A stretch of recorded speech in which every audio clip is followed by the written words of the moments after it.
አምላካቸው ንጉሳቸው የአብ ባህሪ ልጅ ኢየሱስ ክርስቶስ ወደ ሰማይ ይወጣልና እናንተ መኳንንት የቅዳሴ በራችሁን የምስጋና በሮችን ክፈቱ አለ። ታቦር ተራራ ላይ ብሩህ ደመና ሸፈናቸው ይላል። ደመና የጌትነቱ መገለጫ ናት። ዛሬም ደመናዋ የንጉሱን ክብር ገለጠች። በእውነት በሰማይ ደመና ወደ ላይ የወጣው ክርስቶስም ዳግመኛ በምን ይመለሳል? በሰማይ ደመና ይመለሳል። ደመና የእግዚአብሔር ምስጢር ነው። ሙሴ በሲና ተራራ ከእግዚአብሔር ጋር ሲገናኝ ምን ነበረ? ደመና ነበረ። የጌትነቱ መገለጫ ነው። አቤት ናፍቆት፣ የሐዋርያት ናፍቆት። ኢየሱስ ክርስቶስ እንዴት ነው የሚያዩት የነበረው? ትኩር ብለው ሲመለከቱት። ዛሬ እኔና እናንተ ክርስቶስን ትኩር ብለን ነው የምንመለከተው ወይስ ቲክቶካችንን ነው አተኩረን እያየን ያለን? የሐዋርያት አይን ክርስቶስን ያያል። የኔና የእናንተ አይን ቲክቶክ ላይ ሶሻል ሚዲያ ላይ አተኩሮ ፈጦ እስኪፈዝ ድረስ ይመለከተዋል። ኢየሱስ ክርስቶስን የሚያዩ አይኖች የተባረኩ አይኖች ናቸው። ለጸሎት እሱን ለማየት ከምንሰጠው ጊዜ በበለጠ ለሶሻል ሚዲያ የምንሰጠው ጊዜ እየበለጠ በመምጣቱ አይናችን ምን ውስጥ ተቀብሯል? መክሊትነቱ በስክሪን ውስጥ ተቀብሯል። እግዚአብሔር አይናችን ይፈውስልን። ትኩር ብለን እንድናየው ፈቃዱ ይሁን። የማታስተውሉ የገላትያ ሰዎች ሆይ ለእውነት እንዳትታዘዙ አዚም ያደረገባችሁ ማን ነው? በእውነት ዘንድሮ አዚም ተተክሎብናል። አይናችን ይፈውስልን ክርስቶስ። ስንት እጆች አሉ? 10 አትደናበሩ እንጂ ስንት እጆች አሉ? ስንት መዳፍ አለ? ቼክ አድርጉት። ስንት መዳፍ አለ? 2። ስንት ጣቶች አሉ? 10 አይደል? ዝም ብሎ እግዚአብሔር ይሄን ያስቀምጣል እንዴ? የሙሴን ሕግ በጣታችን የልጁን ሕግ በልባችን ነው የጻፈው። እግዚአብሔር አብ እግዚአብሔርን እንደመውደድ ወንድምን እንደመውደድ 2 እጆች አሉ። እንደ 2 መዳፍ ስንት እንደ 2 ጽላት ስንት መዳፎች አሉ? አረ ነገር 2 የእግዚአብሔርን ቃል በጣት ሰራው ማለት እኮ ይሄ ነው። እንደ 10 ቃላት ስንት አለ? ስንት ጣቶች አሉ? ፍጠን ውስጥ 10 እንደ 22ቱ ስሞቹ እንደ አሌፋት 22 የራስ ቅል አጥንት አለ። ይሄ ስንት ነው? ስከል ቦንስ ታውቃላችሁ? ራስ ቅል 22 አጥንት ብቻ ነው ያለው። እንደ 7 ዕለታት የአንገት አጥንት ስንት ነው? 7 ነው። መሲህ ክርስቶስ 33 ዓመት ብቻ ነው በምድር ላይ ኖረው ከ3 ወር ወደ ሰማይ እንዳረገ የእያንዳንዳችን ቨርተብሬ ከዚህ ጀምረ እስከዚህ ስትወለድ አልፋ እግዚአብሔር የሚሰጥ 33 አጥንት ነው። ራስ ቅል ጎልጎታ ነው። ይሄ ደስ ይበላችሁ። ለሱ ጎልጎታ ነው፣ ለሱ ደብረ ዘይት ነው፣ ለሱ ቢታንያ ነው። እንደ መቅደሱ 2 ምሰሶች 2 እግርን የሰጠን በምስራቅ በኩል ወደ ሰማየ ሰማያት ላረገ ለእግዚአብሔር ዘምሮ አለ። ለማን ዘምሮ? ኢየሱስ ክርስቶስ ማን ነው? እግዚአብሔር ነው። ይሄን ያስተማረ ማን ነው? ዳዊት ነው። በምስራቅ በኩል አለ ወደ ሰማየ ሰማያት ላረገ ለእግዚአብሔር ዘምሩ በማለት ታላቁ አባት ዳዊት መሰከረ። ዳዊት በዚህ አላበቃም። በመዝሙር 23 ቁጥር 4 ላይ እናንተ መኳንንት በሮችን ክፈቱ አለ። መኳንንተ ውዳሴ መኳንንተ ቅዳሴ አምላካቸው ንጉሳቸው የአብ ባህሪ ልጅ ኢየሱስ ክርስቶስ ወደ ሰማይ ይወጣልና እናንተ መኳንንት የቅዳሴ በራችሁን የምስጋና በራችሁን ክፈቱ። ከጥንት ጀምሮ ያሉት በሮች ይከፈቱ፣ የክብር ንጉስ ይግባ አለ። የክብር ንጉስ ማን ነው? ኢየሱስ ክርስቶስ ነው። ስለዚህ በእውነት ዳዊት ያለው ሊደርስ ሊፈጸም ኢዮር ላይ ያለው ኪሩቤልን የሚመራው ነገደ ኪሩብ ከሰራዊቱ ጋራ፣ ሱራፌልን የሚመራው ሱራፊ ከሰራዊቱ ጋራ፣ ኃይላትን የሚመራው ቅዱስ ሚካኤል ከሰራዊቱ ጋራ፣ ራማ በተባለችው ሰማይ የሚኖረው ነገደ አርባብን የሚመራው ገብርኤል፣ ነገደ መናብርትን የሚመራው ሩፋኤል፣ ነገደ ስልጣናትን የሚመራው ሱሪያል ከሰራዊቱ ጋራ፣ ኤረር ላይ ያለው ነገደ ሊቃናትን የሚመራው ሰዳኬል፣ ነገደ መኳንንትን የሚመራው ሰላቴል፣ ነገደ መላእክትን የሚመራው አናንኤል፣ መኳንንተ ውዳሴ መኳንንተ ቅዳሴ በሮቹን ይግቡ። መኑቱ ዝንቱ ንጉሠ ስብሐት ይሄ ክብር ንጉስ ማን ነው ሲል ብርቱና ኃያል እግዚአብሔር ነው። እግዚአብሔር ነው። ኢየሱስ ክርስቶስ እግዚአብሔር መሆኑን ቤተክርስቲያናችን ትመሰክራለች። አሁንም ስለ ወልደ ዳዊት አባቱ ዳዊት ዝም አይልም። በአብ ቀኝ ስለመቀመጡ ምን አለ? ጌታ ጌታዬን ጠላቶችን ለእግር መረገጫ እስካደርግ ድረስ በቀኝ ተቀመጥ አለው በማለት በመዝሙር 109 ቁጥር 1 ላይ መስክሯል። እንግዲህ በእግዚአብሔር ቀኝ መቀመጥ ምን ማለት ነው? እግዚአብሔር ቀኝ ግራ የለውም። እስመ ብሂለ የማን ይመርህ ሀበ ተዋሕዶ ቶሙ ወእሪናሆሙ በክብር ከአብ ጋራ ተካክሎ በሪና አንድ ሆኖ በአብ ቀኝ ተቀምጦ በየማነ አብ በዘባነ ኪሩብ ተቀምጦ የሚሰለሰው የሚቀደሰው ማን ነው? የአብ የባህሪ ልጅ ኢየሱስ ክርስቶስ ነው። በተለይ በዮሐንስ ወንጌል ምዕራፍ 6 ቁጥር 62 ላይ ምን አለ? እንግዲህ የሰው ልጅ አስቀድሞ ወደ ነበረበት ሲወጣ ብታዩ እንዴት ይሆናል ይላቸዋል። አስቀድሞ ምን ወዳለበት? ወደ ነበረበት። በጣም ብዙ ቦታ ነው የነገራቸው። ወደ አብ በመሄዴ ደስ ባላችሁ ነበረ፣ ከሆነም በኋላ ታምኑ ዘንድ አሁን አስቀድሞ ሳይሆን ነግሬያችኋለሁ። ዮሐንስ ወንጌል ምዕራፍ 14 ቁጥር 28። እንደገና ቁጥር 16 ቁጥር 5 ላይ አሁን ግን ወደ ላከኝ እሄዳለሁ፣ ከናንተ ወዴት ትሄዳለህ ብሎ የሚጠይቀኝ የለም፣ ወደ አብ ስለሚሄድ ከዚህ በኋላ ስለማታዩኝ ነው እያለ በእውነት ወደ አብ እንደሚሄድ እንደሚያደርግ ማን ነገራቸው? ክርስቶስ ነገራቸው። ሞትን ድል አድርጎ ከተነሳም በኋላ ማርያምን ምንድነው ያላት? ማርያም መግደላዊትን ገና ወደ አባቴ አላረኩምና ምን አትበይ አትንኪኝ ይላታል። ስለዚህ እንዲህ ያደረገ ራሱ ባለቤቱ ኢየሱስ ክርስቶስ ስለ እርገቱ እየነገራቸው በእውነት ሞትን ድል አድርጎ ከተነሳ በኋላ ስንት ቀናት ከነሱ ጋር ቆየ? 40። እስቲ በሉ ድገሙት እስቲ። ለምን 40 ቀን ቆየ? ይህን ሁሉ ዛሬ የምናየው ይሆናል። ሉቃስ በሐዋርያት ሥራ ምዕራፍ 1 ቁጥር 2 ላይ ምን አለ? 4:2 ላይ ምን አለ? 40 ቀን እየታያቸው ስለ እግዚአብሔር መንግስት ነገር እየነገራቸው በብዙ ማስረጃ ከሕማማቱ በኋላ ሕያው ሆኖ ለነርሱ ራሱን አሳያቸው አለ። በብዙ ማስረጃ እስቲ በሉት። ከሕማማቱ በኋላ ሉቃስ ጠንቅቆ ነው የጻፈው። ዛሬ ይህን ሁሉ ኃይለ ቃል በደንብ አድርገን መፈተሽ ይገባል። በብዙ ማስረጃ ከምኑ በኋላ? ከሕማማቱ በኋላ። ይሄ ቃል ትልቅ ቃል ነው፣ ቅዱስ ቃል ነው። ጌታችን የተነሳው በረቂቅ መንፈስ አይደለም፣ ወይም ደግሞ ስጋን ጥሎ መለኮት ብቻ አይደለም፣ ምትሃት አይደለም። በእውነት ትንሣኤው ምንድን ነው? አማናዊ ትንሣኤ ስለሆነ በብዙ ማስረጃ አለ። በምን ማስረጃ? በብዙ ማስረጃ። ለምሳሌ ከተነሳ በኋላ አብሯቸው ይበላል፣ ይጠጣል፣ ቁስሉን ያሳያቸዋል፣ ችንካሩን ያሳያቸዋል። ለቶማስ ደግሞ ጣትህን አምጣ ዳሰኝ ይለዋል። በባህር ዳርቻ ይታያቸዋል። በመንገድ ላይ ለኤማሁስ ወደ ፍኖተ ኤማሁስ በኤማሁስ መንገድ ላይ ለሁለቱ ይታያቸዋል። በተለያየ ጊዜ ይታያቸዋል። በዚህ ሁሉ ምን ይሰጣቸው ነበረ? ማስረጃ ይሰጣቸው ነበረ። ሉቃስ ከሕማማቱ በኋላ ብሎ የጻፈው ያ የታመመው፣ የተገረፈው፣ የደማው፣ የቆሰለው፣ የተቀበረው አካሉ ራሱ በክብር ተነስቷልና በብዙ ማስረጃ ከሕማማቱ በኋላ በማለት በእውነት ወንጌላዊ ሉቃስ ጽፎልናል። ስንት ቀን እየታያቸው አለ? 40 ቀን። እስቲ በሉ መታየት ነው። ድሮ ከዋለበት ይውላሉ፣ ካደረበት ያድራሉ፣ አይለዩትም። አሁን ግን መታየት ነው። የሽግግር ወቅት ነው። ሰማያዊ ምስጢር ነው ከትንሣኤ በኋላ ያለው። ስለዚህ ሲፈቅድ ይገለጥላቸዋል፣ ደግሞ ከተገለጠ በኋላ ይሰወራቸዋል። ስለዚህ አብሯቸው ስለማይውል ስለማያድር እየታያቸው ብሎ ሉቃስ ጠንቀቅ አድርጎ ጽፎልናል። እና ስለ እግዚአብሔር መንግስት ነገር እየነገራቸው አለ። ስለምን ነገር? በቃ አለቀ። ከትንሣኤ በኋላ ስለ አይሁድ አልነገራቸው፣ ስለ ምድራዊ ፖለቲካ አልነገራቸው። ስለማን ነው የነገራቸው? ስለ እግዚአብሔር መንግስት። የእግዚአብሔር መንግስት የተባለው ምንድን ነው? የቤተ ክርስቲያን ምስጢር ነው።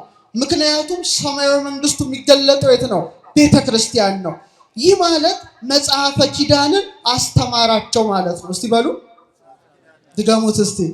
ስለ እግዚአብሔር መንግስት ማለት ምን ማለት ነው? ስለ ምስጢራተ ቤተ ክርስቲያን፣ ስለ ቅዱስ ስጋው፣ ስለ ክቡር ደሙ፣ በ40 ቀን በ80 ቀን ስለሚሰጠው ልጅነት፣ ይሄን ሁሉ ነገር በብዙ ማስረጃ እያስተማረ በጣም የሚገርማችሁና በጣም የሚደንቃችሁ ጌታችን ሞትን ድል አድርጎ ከተነሳ በኋላ 40 ቀናት ያስተማረውን ትምህርት ጠንቅቃ የያዘች የኢትዮጵያ ኦርቶዶክስ ተዋሕዶ ቤተክርስቲያን ናት። መጽሐፈ ኪዳንን የያዘች። ሌላው ዓለም አጥቶታል። እንዴት እንዳጣው ግራ ያጋባል። ጌታችን ግን ከተነሳ በኋላ መጽሐፈ ኪዳን ማለት ትልቅ መጽሐፍ ነው። እናንተ የምታውቁት እነዚህ 7ቱ ኪዳናትን ነው። ለምሳሌ ትምህርተ ኅቡዓት የሚባል የኪዳን ክፍል አለ። 9ኙ ኪዳናት አሉ። በእንተ ቅድሳት ዲያቆኑ ሲያነብ ትሰማላችሁ።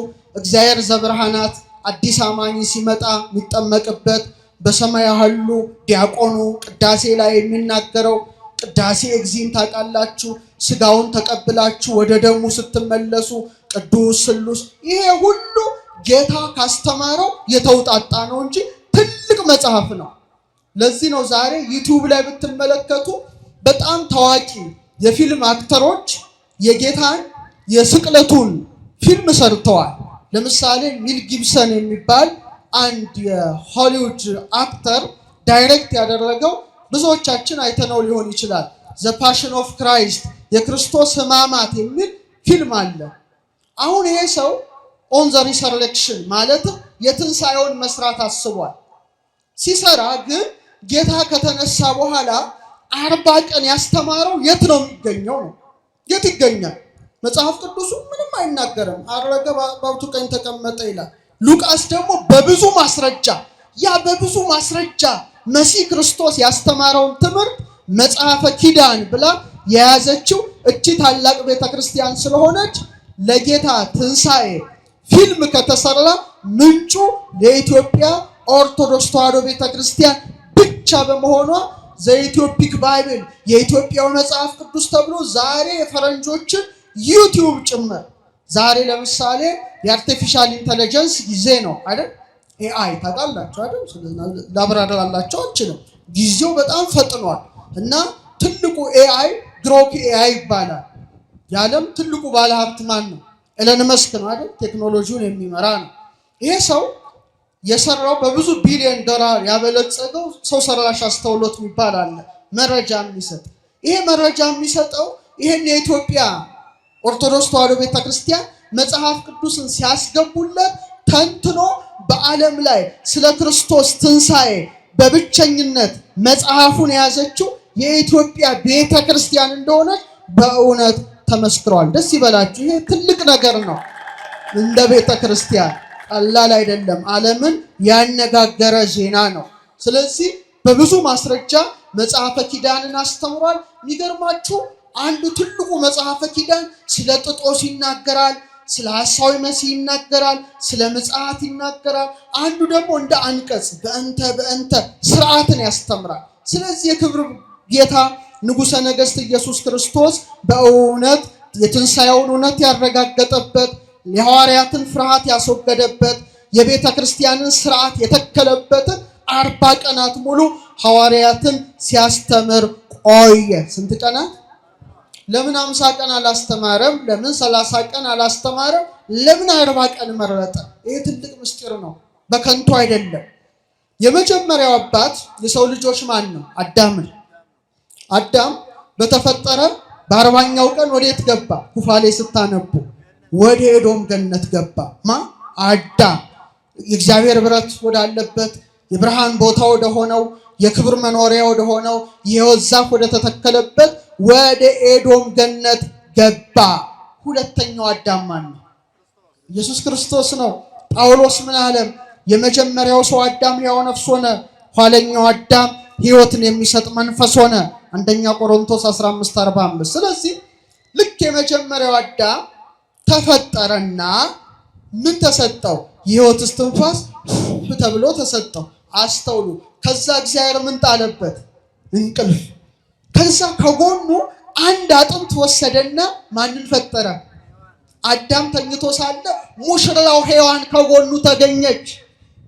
ሙሽራው ሔዋን ከጎኑ ተገኘች። ከዛ በ40ኛው ቀን ወዴት ገባ?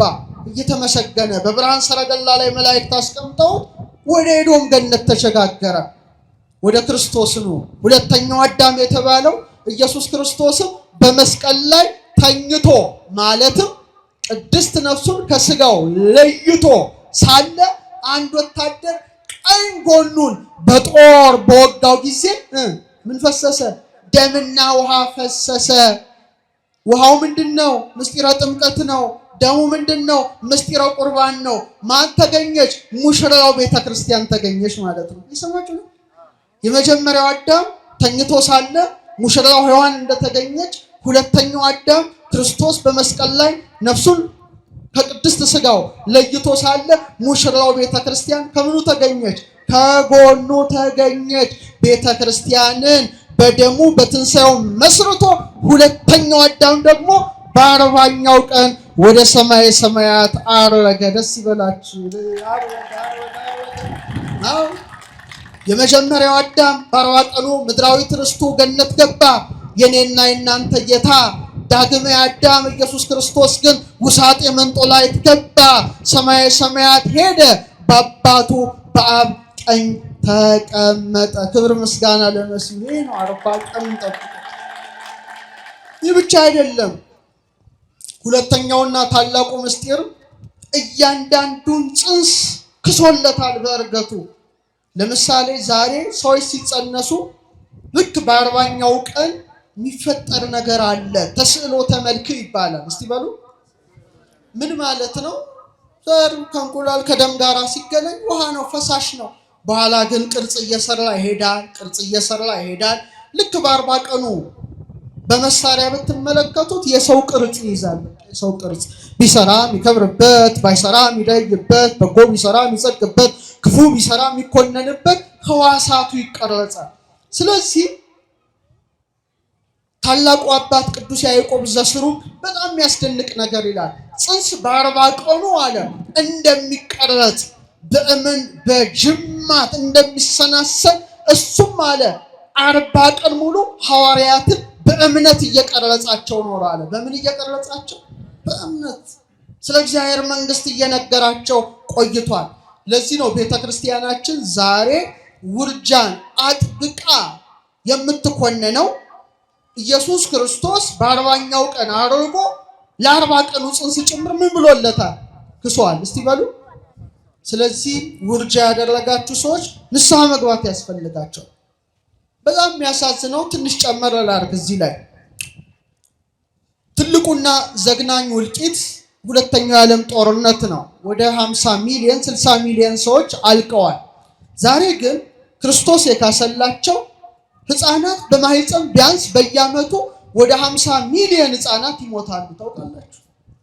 እስካሁን 1 ቢሊዮን የሚጠጉ ህፃናት በውርጃ መልክ ህይወታቸው አልፏል።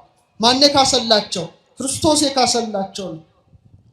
ሰውን ለማደንዘዝ የተቀመጡ የሕክምናውንም ምስጢር የማያውቁ ሰዎች አረ ደም ናቸው ይላሉ። እኛ ግን ደም አይደሉም፣ ሰው ናቸው። ምኖች ናቸው? የ40 ቀኑም ጽንስ የ40 ዓመቱም ሰው እኩል ነው። ለምሳሌ ስንት ክሮሞዞም አለ? ተናገሩ እንጂ አይዟችሁ። 46 አይደል? 46 ክሮሞዞሞች አሉ። ከአባት 23 ከእናት 23 ጽንሱ 46። የዕለቱም ጽንስ 46 ክሮሞዞም አለው። አንተም እኔም 46 ክሮሞዞም አለ። ሰው ነው አይደለም? ሰው ነው። እንደውም በአልትራሳውንድ ብትመለከቱ ልክ የመጀመሪያው ሳምንት ላይ ጽንሱ በጣም ይገርማችሁ፣ በመጀመሪያው ሳምንት ትክክለኛ ቦታውን ይይዛል። የጽንሱ የልብ ትርታት መሰማት ይጀምራል። ደም ሁሉ በሰውነት ውስጥ ይዘዋወራል። ይሄ በስንተኛው ወር ነው? ገና በመጀመሪያው ወር ነው። ልክ ሁለተኛው ወር ላይ ሲደርስ 40 ቀኑ ላይ ማለት ነው። ስንት ቀኑ ላይ? አቤት ጌታችን! በ40 ቀኑ እንዳረገ ጽንሱ ልክ በ40 ቀኑ አንጎላችን ወይም የህፃኑ አንጎል ኤሌክትሮ ኢንሴፋኖግራም በሚባል መሳሪያ ሊለካ የሚችል ንዝረት ይፈጥራል። መለካት ትችላል። የ40 ቀን ጽንስ ምኑን? የአንጎሉን ሞገድ ኤሌክትሮ ኢንሴፋኖግራም። ታዲያ አፍንጫው፣ አይኑ፣ ጆሮ፣ እግሩ፣ ጣት ሁሉ መታየት ይጀምራል። በስንተኛው ወር? የ2 ወር ጽንስ የራሱ የሆነ አሻራ እንዳለው ታውቃላችሁ? ወንጀል ቢሰራ ይያዝ ነበረ፣ ግን አይሰራም። ማህፀን ውስጥ ነው። በጣም ይገርማል። ምላሱን መንካት ይችላል። የ2 ወር ጽንስ 3ኛው ወር ላይማ ስትሄዱ መዋጥ ይችላል፣ መንቀሳቀስ ይችላል፣ እጁን መጥባት ይችላል፣ አሚኒዮቲክ ፈሳሽ እየጠጣ ሽንቱንም መሽናት ይችላል። አካላዊ ህመም ይሰማዋል። 4ኛው ወር አካባቢ ብትሄዱ ክብደቱ 6 እጥፍ ያድጋል። ፈጣን እድገት ነው። እስከ 10 ኢንች እድገት ያሳያል። የእናቱን ድምፅ ለይቶ ያውቃል። ምን ውስጥ ሆኖ? እናቶች ልጆቻችሁን ታጫውታላችሁ? እናንተ ወልዳችሁም አታጫውቱት። አሁን እስቲ አንድ ጥያቄ ልጠይቃችሁ። እስቲ ህፃናት ነጭ ወረቀቶች ናቸው አይደሉም? እስቲ ናቸው የምትሉ አጨብጭቡ። ማን ነው ግን ይሄን ያስተማራችሁ? ታውቁታላችሁ? በገገማ ነው አይደል? ህፃናት ነጭ ወረቀቶች ናቸው የሚል አንድ ፈላስፋ እንግሊዛዊ ፈላስፋ ነውና ጆን ሎክ ይባላል። ዴቨሎፕመንታል ሳይኮሎጂ የሚባል ትምህርት አለ። ኮርሱን ወስጄው ነበርና እዛ ላይ ታቡላ ራስ የሚባል ፍልስፍና አለው። ነጭ ወረቀት ማለት ነጭ ነጠላ ብላችሁ አስቡት። ነጠላ ላይ ነጭ ነጠላ አሁን ነጭ ነው አይደል? ባዶ ነው አይደል? ቀለም አለው ብሎ ነጭ ነው። ባዶ ናቸው ማለት ነው። ነጭ ወረቀት ማለት ምን ማለት ነው? ምንም አያውቁ ባዶ። ኧረ በስመ አብ! ይሄ እንዴት አይነት ሞኝነት! ባዶ ናቸው ማለት ከማህበረሰቡ ጋር ተወልደው በሚያዩት በሚሰሙት በሚዳስሱት ዕውቀት ያገኛሉ እንጂ ባዶ ናቸው የሚል ትምህርት ነው። እና እኛም በተለምዶ ህፃናት ነጭ ወረቀቶች ናቸው እንላለን። ሞኞች ነን አይደለም? ምንለውን ማወቅ የለብን። ቤተክርስቲያን ግን ይህን አታስተምርም። ህፃናት ነጭ ወረቀቶች አይደሉም። በማህፀን ያውቃሉ፣ በማህፀን ያመሰግናሉ። ያሬድ አባታችን ድጓው ላይ ምን ይላል? እንከርሰ እሙ አይመረ ሰገደ ወአንፈራጸ። ዮሐንስ በእናቱ ማህፀን አወቀ ይላል። ምን አለ? አረ ነገሩ አልዘለለም፣ አላመሰገንም። በቃ በማህፀን ያውቃሉ። እና አጫውቱ እሺ፣ ልጆቻችሁ ይሰሟቸዋል። ዛሬ አንድ ትልቅ ሳይንቲስት ተው ነበረ፣ ፊቶሎጂስት ነው። ብዙ ዓመት የማህፀን ስፔሻሊስት ሆኖ ሰርቷል። እና አንድ ቀን ሲነግረኝ ጀርመን ወላጆችን ሰብስበው ጽንሱን እንዲያጫውቱ አደረጉ። ለምሳሌ እናቶች የጸነሱ ሴቶች ናቸውና ድምጽ ስለሚሰሙ ጽንሶች፣ ለምሳሌ ሴት የጸነሳችሁ ከሆነችው ሚሚዬ ደህና ነሽ ወይ? እንደምን ነሽ? መቼ ነው የምትወለጂው? እኔና አባትሽ ናፍቀንሻል። በልብ ትርታዬ ልክ እወድሻለሁ፣ በምጠጣው ውሃ ልክ ደስ ምናምን ሲሉ ህፃናቱ ብድግ ይላሉ። ልክ ሰዓቷን ጠብቀው በገና ሲደረደርላቸው ጥሩ ድምጽ ሲሰሙ ብድግ አልትራሳውንድ ያያቸዋል። እየሰማችሁ ነው? እግዚአብሔርን እንቀስራ። ለምን ጸነስኩ እያለች የምትበሳጭ ከሆነች ደግሞ ይሰማዋል፣ በልቧ ምት ይሰማዋል፣ ጽንሱ ይጨነቃል። ካደገ በኋላ ከሰው የማይገናኝ ብቸኛ ህፃን ይሆናል። እየሰማችሁ ነው? እግዚአብሔርን እንቀስራ። ታዲያ ጌታችን ንጉሳችን ብርሃናችን ይሄንን ሁሉ ነው ያደረገው። በ5 ወርማ ከፈለጋችሁ ቆዳቸው፣ ጠጉራቸው፣ ጥፍራቸው ያድጋል፣ ህልም ማለም ይችላሉ ይላል ሳይንስ። ትዝ ይላችኋል ማህፀን ውስጥ ሆናችሁ ያያችሁትን ራፒድ አይ ሙቭመንት ላይ ተውትሽ፣ እሱ ውስጥ አንገባ። ብቻ ያዕቆብ ዘስሩግ ምን ይላል? ጽንስ አለ በ40 ቀኑ በማህፀን ውስጥ ሙሉ ቅርጽ እንደሚይዝ አለ።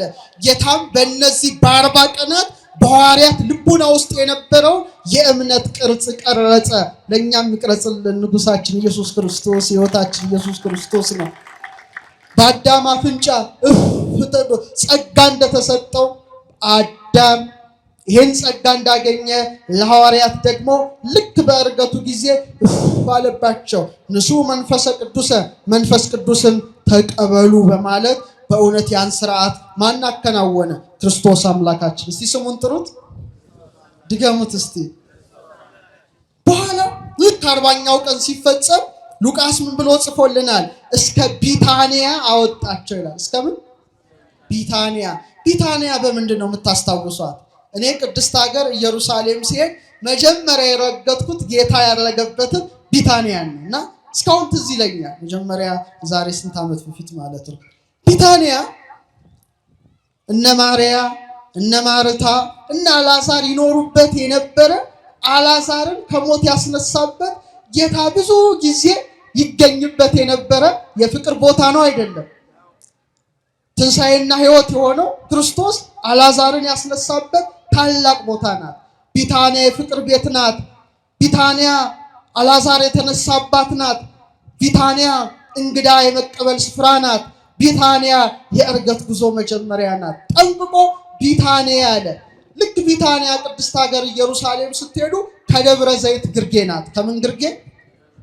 ምስራቃዊት አካባቢ ላይ የምትገኝ ስፍራ ናት እና የጌታ ሕማሙም የጀመረው በደብረ ዘይት ግርጌ በምትሆን በጌቴሴማኒ ነው። እዛ ቦታ የኔና የናንተ ጌታ ደሙ ላቡ ታይቷል፣ ተይዟል፣ መከራ ተቀብሎበታል። ትህትናና መከራ በተቀበለበት ቦታ የትንሣኤው ጌታ ወደ ሰማይ አረገ። ክብር ምስጋና ለስሙ። ይሄ እንግዲህ እሱ ነው። ወዲያው እጆቹን አነሳ ይላል። ምኖቹን አነሳ? ሊቀ ካህናት ነው። የጥንቱ ሊቀ ካህናት መስዋዕት አቅርቦ ከጨረሰ በኋላ እጆቹን ዘርግቶ ማንን ይባርክ ነበረ? ሕዝቡን ይባርክ ነበረ። በዘሌዋውያን 9:22 ላይ አሮንም እጆቹን ወደ ሕዝቡ አንስቶ ባረካቸው ይላል። ጌታችንም ዘላለማዊ ሊቀ ካህናት ነውና በችንካር በተበሳ መዳፉ ሐዋርያትን ባረከ። ያ መዳፍ ጽኑ መዳፍ ነው። ያ መዳፍ በመስቀል ላይ የተዘረጋ መዳፍ ነው። ያ መዳፍ የተቸነከረ መዳፍ ነው። ወበቅንዋቲው ሰበረ ለነ ቀኖተ ሞት፣ ተቸንክሮ የሞት ችንካርን ከኔና ከናንተ ባስወገደበት መዳፉ ሐዋርያትን የባረከ ጌታ እኔና እናንተንም ይባርከንና ባረካቸው አለ። ቃሉ በደንብ አስተውሉ። ባረካቸው እስቲ በሉ። አዳም ያመጣብን ምንድን ነው? እርግማን ነው አይደል? የመጀመሪያው ሰው አዳም ምድር ካንተ የተነሳ የተረገመች ትሁን አለ። ሁለተኛው አዳም ወደ ሰማይ በሚያደርግበት ጊዜ ምን አላቸው? ባረካቸው። እርግማኑ ተወገደ፣ በበረከት ተቀየረ። እልል ያስብል መርገም የለም። የሰው ልጅ ተፈጥሮ በእርግማን ምክንያት እንደወደቀ መሲህ ክርስቶስ ደግሞ በበረከት መለሰው። እርግማኑን በእርገቱ በበረከት የለወጠ የኔና የናንተ ጌታ ኢየሱስ ክርስቶስ ነው። ሲባርካቸውም ወደ ሰማይ አረገ ይላል። ምን እያለ? እየባረካቸው። እስቲ በሉ ሲባርካቸውም በሉ ከነርሱ ተለይቶ ወደ ሰማይ አረገ። ሉቃስ 4:50 ባርኮ አልጨረሰም። እየባረካቸው ነው ወደ ላይ ያወጣው ማለት በረከቱ ይቀጥላል ማለት ነው። ባርኮ አልጨረሰም። እየባረካቸው እየባረካቸው እየባረካቸው መሄዱ ምንድነው? እስከ ዕለተ ምጽአት ድረስ የሱ በረከት በምእመናን ላይ የሱ በረከት በቤተ ክርስቲያን ላይ ጸንቶ ይኖራል እንጂ የተቋረጠ በረከት የተሰጋ ጸጋ አይደለም። ደስ ይበላችሁ። ያ ጸጋ ያ በረከት በእኔና በእናንተም ላይ አለ።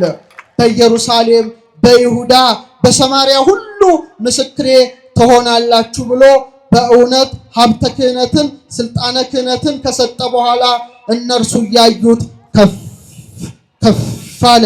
ደመናም ከዓይናቸው ሰውራ ተቀበለችው። ልልልል አምላካችን አረገ፣ አምላካችን አረገ። እነርሱ እያዩት አለ ሉቃስ። እስቲ እነርሱ እያዩት በሉ እስቲ። ከፍ ከፍ አለ። ሲነሳ አይተውታል? አላዩትም። መቃብር ክፈቱልኝ መግነዝ ፍቱልኝ ሳይል ተነስቷል። ሲያደርግ ግን የተለየ ነው። እያዩት ነው። ለምን? ከተነሳ በኋላ እየዳሰሱት እየተገለጠላቸው በጥብርያዶስ በዝግ ቤት በደንብ አድርገው ከሱ ጋር ሆነዋል። አሁን ግን እርገቱ ወደ ላይ ስለሆነ የዓይን ምስክር እንዲሆኑ ከትንሣኤው በተለየ መልኩ ሲያደርግ ቀና ብለው እንዲያዩ ፈቅዶላቸዋል። ዮሐንስ አፈወርቅ ምን ይላል? የትንሣኤው መጀመሪያ እንዴት እንደተነሳ ማየት አላስፈለጋቸውም። ምክንያቱም ከተነሳ በኋላ ትንሣኤውን በተጨባጭ አረጋግጠዋል። እርገቱ ግን በዓይናቸው እንዲያዩት ተደረገ። ለምን? ካረገ በኋላ በአካል አያዩትም። ከኔና ከእናንተ ጋር ናችሁ። ምትሃት ነው ብለው እንዳይጠራጠሩ ነው እንዲያዩት አደረገ። እንደ ኤልያስ በድንገት የተነጠቀ አይደለም። የኤልያስ ጌታ በመሆኑ በእውነት ደመናም ከዓይናቸው ሰውራ ተቀበለችው። አያችሁ? ምን ደመና? እስቲ በሉ ደመና የእግዚአብሔር ምስጢር ነው። ሙሴ በሲና ተራራ ከእግዚአብሔር ጋር ሲገናኝ ምን ነበረ? ደመና ነበረ። የጌትነቱ መገለጫ ነው። ታቦር ተራራ ላይ ብሩህ ደመና ሸፈናቸው ይላል። ደመና የጌትነቱ መገለጫ ናት። ዛሬም በእርገቱ ደመናዋ የንጉሱን ክብር ገለጠች። በእውነት በሰማይ ደመና ወደ ላይ የወጣው ክርስቶስም ዳግመኛ በምን ይመለሳል? በሰማይ ደመና ይመለሳል። በእርገት ደመና ሰወረችው፣ በምጽአት ደግሞ ደመና ትገልጠዋለች። ለምን? የሰማይና የምድር ጌታ እሱ ማን ነው? ኢየሱስ ክርስቶስ ነው።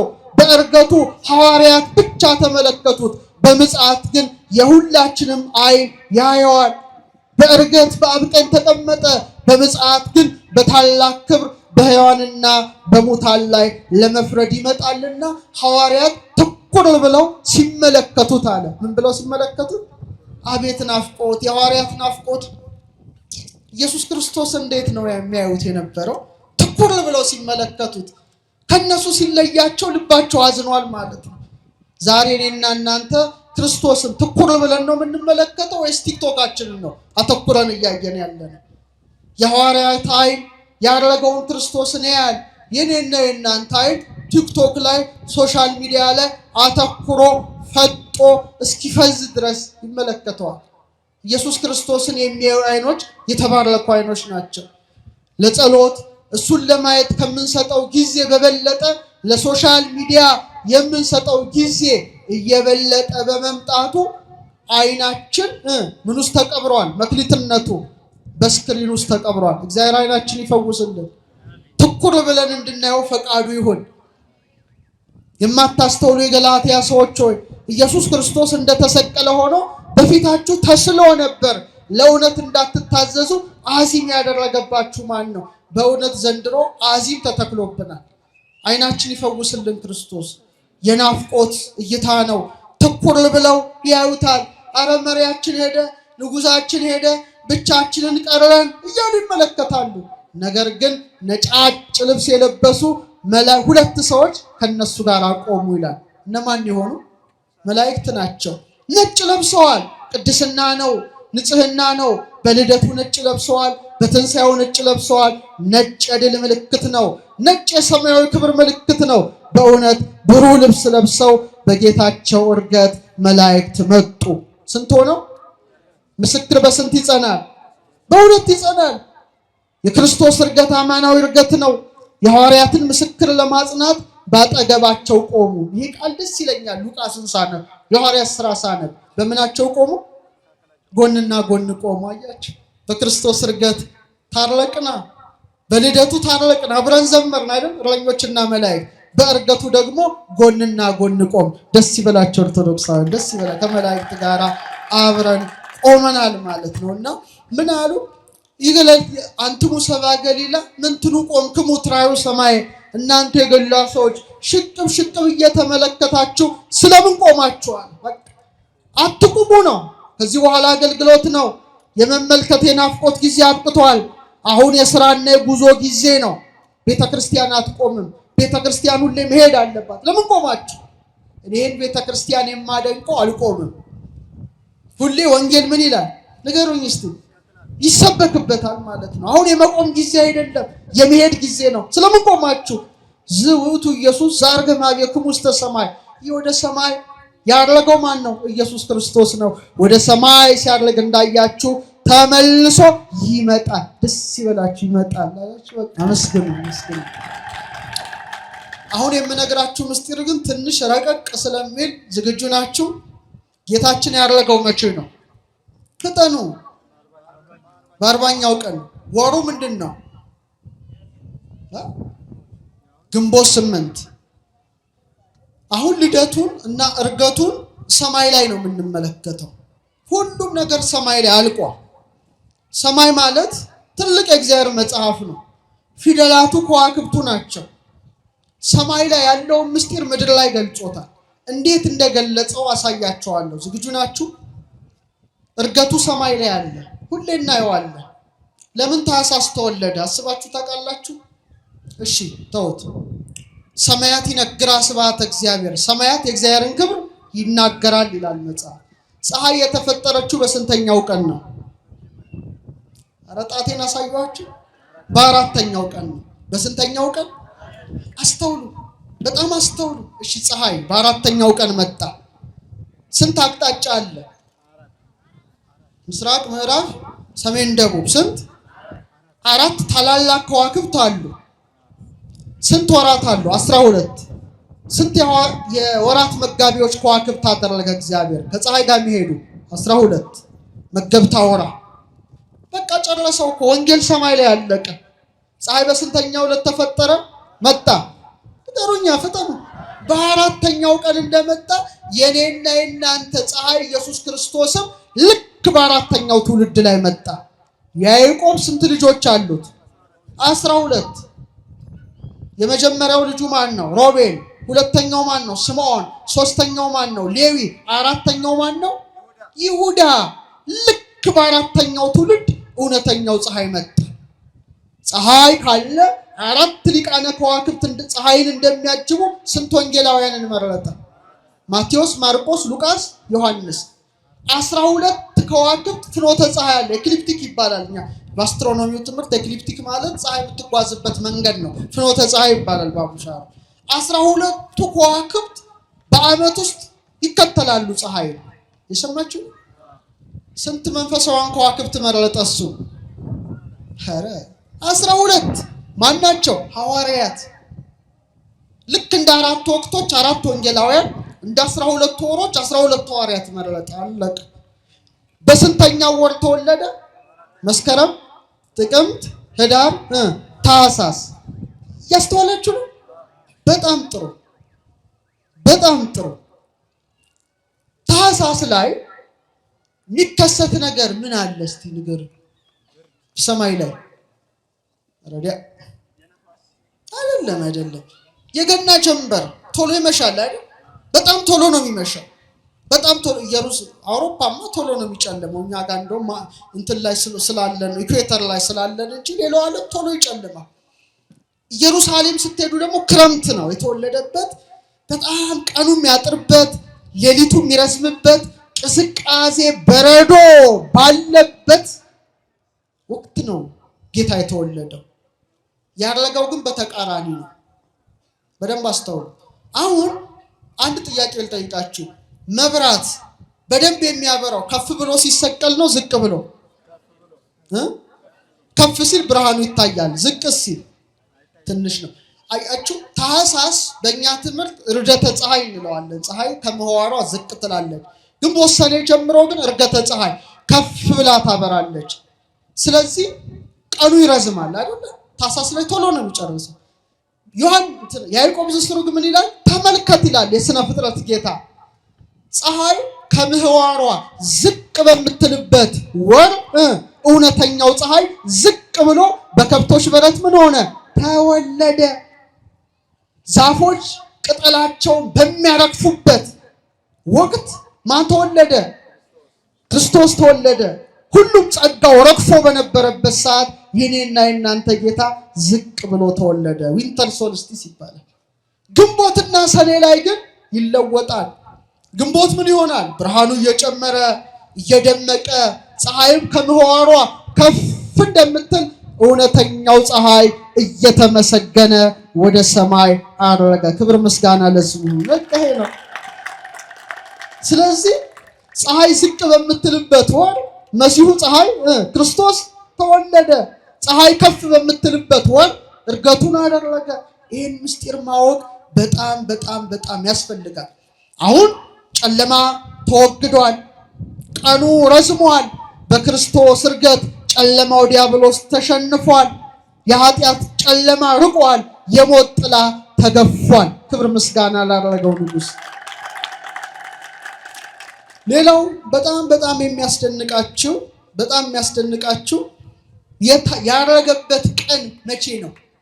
ሰኞ ነው? እሁድ ነው? መቼ ነው? ሐሙስ ነው። ለምን ሐሙስ አደረገ?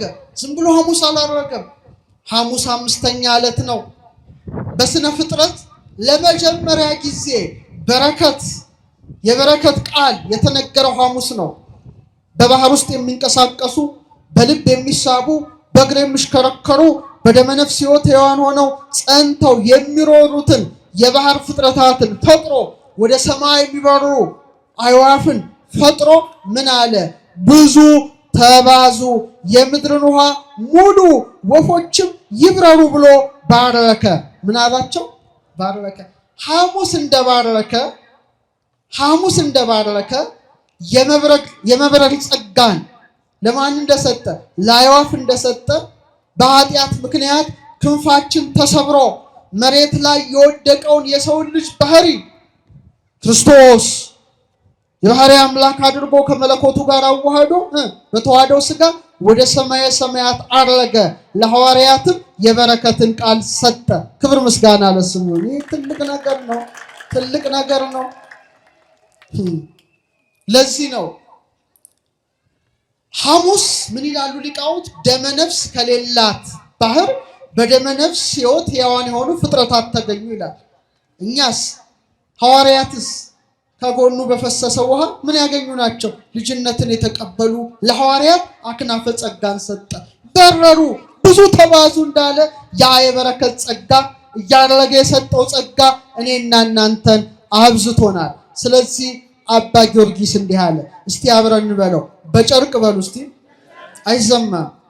የጠቀለሉት ይህ ሥጋ በኪሩቤል ክንፎች ተጋረደ። መልስ። በጉልበት ያቀፉት፣ ኧረ እባካችሁ በሞቴ በጉልበት ያቀፉት ይህ ሥጋ በእሳት ሰረገላ ተቀመጠ። በዚህ ዓለም የተራበ የተጠማ ይህ ሥጋ እህል መብላት ወይን መጠጣት ወደ ሌለበት ወደ አርያም ከፍታ ወጣ።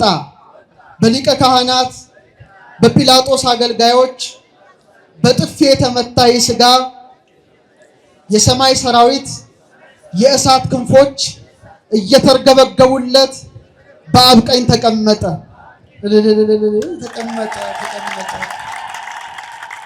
ሐሙስ ትዝ ይላችኋል። ምን አድርጓል ጌታ? የሐዋርያትን እግር አጥቧል። ፍቅርን አሳይቷቸዋል። ሥጋውን ደሙን አቀብሏቸዋል። ሐሙስ ተይዟል። በጥፊ ተመቷል። ግን የሚገርመው ሐሙስ የተያዘ መከራን የተቀበለ የትህትናን ሥራ ያሳየው ራሱ ጌታ ሐሙስ ደግሞ በታላቅ ክብር ወደ ሰማይ አረገ። ክብር ምስጋና ለስሙ። ሕማሙን ከዕርገቱ ጋር። ሌላው ለሐዋርያት ጊዜ ሰጥቷቸዋል። ምን ሰጥቷቸዋል? ጊዜ ሰጣቸው። ጊዜው ምንድን ነው? የ10 ቀን ጊዜ ማለት ነው። ባረገ በ10ኛው ቀን ምንን ይሰጣል? መንፈስ ቅዱስን ይልካል። ምንን ይልካል? መንፈስ ቅዱስን ይልካል። እስቲ ያን ነገር እላያችን ላይ እንመልከተውና በ2 ደቂቃ ትምህርቴን ልደምድም። በስንተኛው ቀን ባረገ? በ10ኛው ቀን። ስለዚህ ሲቆጠር 10 ቀን የሚሆነው ሐሙስ ቢያደርግ ነው። 10 ፍጹም ቁጥር ነው። 10 ምን ቁጥር ነው? ፍጹም ቁጥር ነው። ያደረገውም 8ኛው ቀን ነው። ይህን ምስጢር አውቃችሁታል? ትንሽ 10 እና 8 ምንድን ነው የሚያገናኘው? 10 እና 8 እሺ ልንገራችሁ 10ኛው ትውልድ ማን ነው? ከአዳም ጀምሮ ኧረ እባክህ 7ኛው ነው ሄኖክ። አዳም፣ ሴት፣ ሄኖስ፣ ቃይናን፣ መላሬል፣ ያሬድ፣ ሄኖክ፣ ማቱሳላ፣ ላሜህ፣ ኖህ ነው። ማን ነው? ድገሙት እስቲ። ኖህ ነው።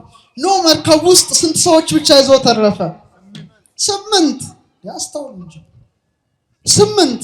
ዝናቡ ስንት ቀን ዘነበ? 40 መዓልት 40 ሌሊት። አሁን ግን በረከት ነው የዘነበው።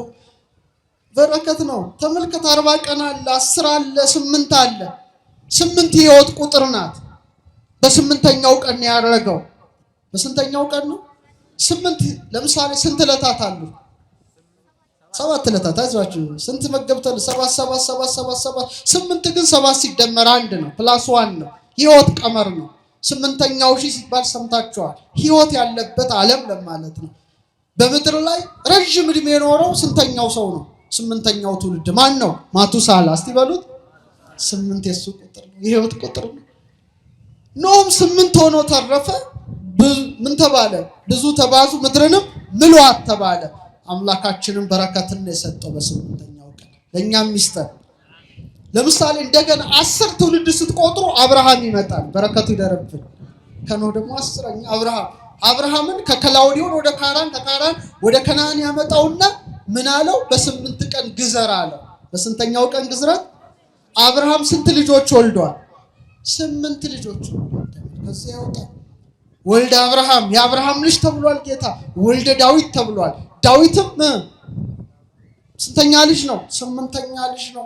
ኢየሱስ የሚለውን ቅዱስ ከስም ሁሉ በላይ የሆነውን ስም የተሰጠው በተወለደ በስንተኛው ቀን ነው? በ8ኛው። እስቲ በሉት። አንድ በዕብራይስጥ ምን ይባላል መሰላችሁ? ጌታ ኢየሱስ በጽር ነው። በዕብራይስጥ ግን ያሁሻ ይባላል። እናቱ የጠራችሁ ገብርኤል በዛ ነው። በዕብራይስጥ ነው ነግራችሁ። በዕብራይስጥ በግሪክ ኢየሱስ ይባላል። ያሁሻ ማለት ምን ማለት እንደሆነ ታውቃላችሁ? የአብ ስም ያህዌ ተብሏል። ያውሃ ተብሏል። ያሻ ማለት በዕብራይስጥ ቋንቋ ምን ማለት ነው? መድኃኒት ማለት ነው። እስቲ በሉ። ኧረ ድገሙት።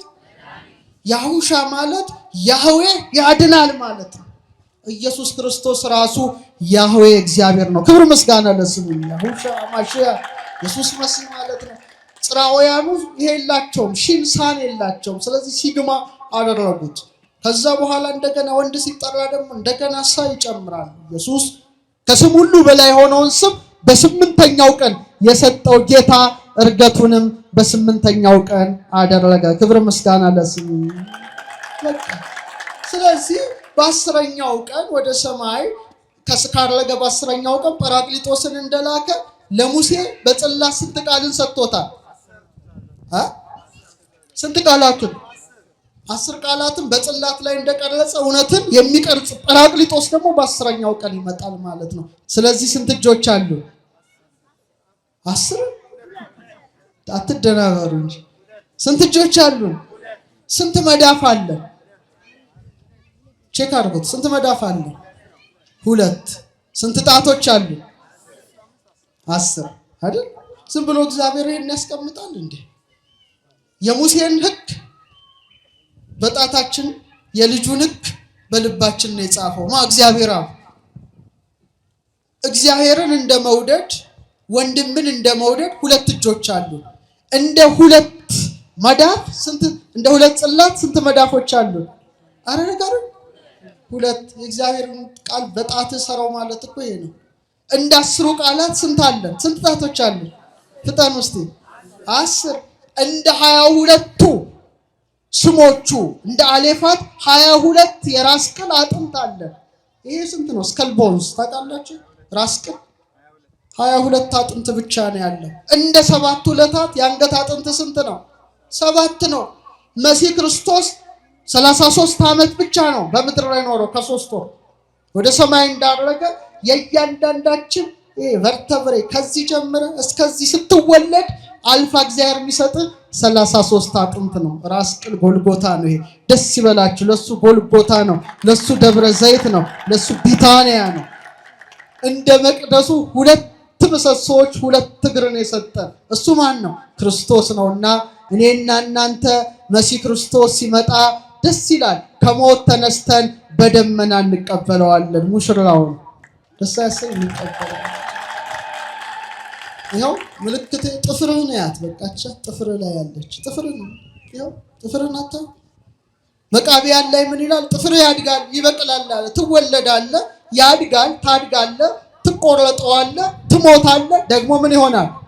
መልሶ ይበቅላል። አንተም እግዚአብሔር ዳግመኛ ያደረገው እግዚአብሔር ሲመጣ ከሞት ትነሳለህ።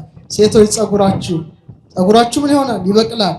ከዛስ ያድጋል። ወንዶች ከዛ እንቆረጠዋለን። ሴቶች እንኳን ባይቆረጡ ከዛ እንደገና ምን ይሆናል? አረ መልሶ ይበቅላል፣ ያድጋል። ጸጉር ምንድነው ይላል? መወለድ ነው። ማደጉስ?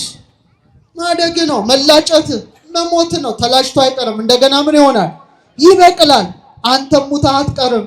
ያደረገው አምላክ ዳግመኛ በደመና ተመልሶ ይመጣል። አንተንም አንቺንም ከሞት ያስነሳሻል። ደስ ይበላችሁ። የመጨረሻ ምሳሌ አሁን ቤታችሁ ትሄዳላችሁ። ከዛስ ምን ትሰራላችሁ? አትበሉም አይደል? እሺ በልታችሁ እሺ። ከዛ ምን ትላላችሁ? እሺ የመጨረሻ ትተኛላችሁ። ስተኙ እንዴት ሆናችሁ ነው የምትተኙት? ቆማችሁ ነው? በጎንሽ ነው? ተጋድማሽ ማለት ነው። እሺ ከዛስ ስጋችሁ ተኝቶ ሲያንኮራፋ ነፍስ ደግሞ ምን ታያለች? ህልም ታያለች። ልክ ጠዋት ዶሮ ሲጮህ ወይም አላርሙ ሲጮህ ወይም ፀሐይዋ ቦግ ስትል ከእንቅልፋችን ብድግ እንላለን። ይሄ ማለት እርገቱ ነው። በቃ ቤታችሁ ይሄ ብቻ ይብቃችሁ።